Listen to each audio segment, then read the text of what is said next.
Now when we're talking about ideal swim bait conditions, whether it's the plastic or going with the hard version like this, clear water is always good. So on this bait right here, fishing clear water, it'll bring those fish, attract them out of cover.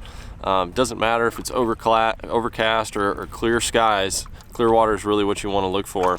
And anytime bass are just feeding on bigger bait fish, that's when you can really take advantage of those bigger baits and go after those big rogue bass that are going after big things like bluegill, large shad, all types of larger minnows, even trout if you're talking about really huge swim baits like this.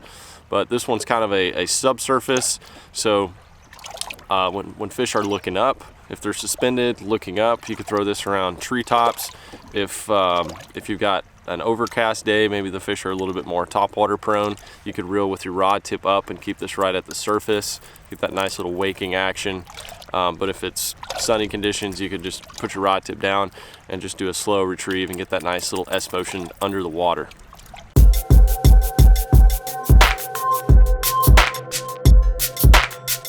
Gear for fishing the S-Waver.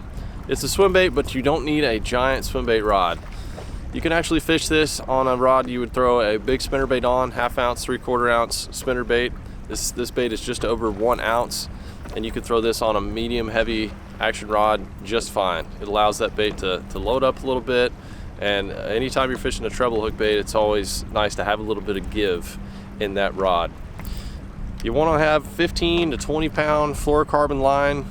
That's excellent for this size bait, and a medium retrieve reel, so a 6:2 to 1 gear ratio reel.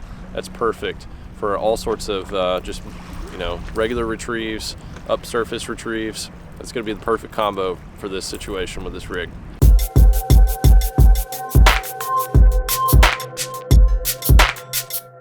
A steady retrieve on this bait gives it a nice S motion both on top and under the water, so you can get a little wake action at the surface, or you can get that subsurface snake-like action. Or you could also just let it fall. It has a nice little shimmy on the fall.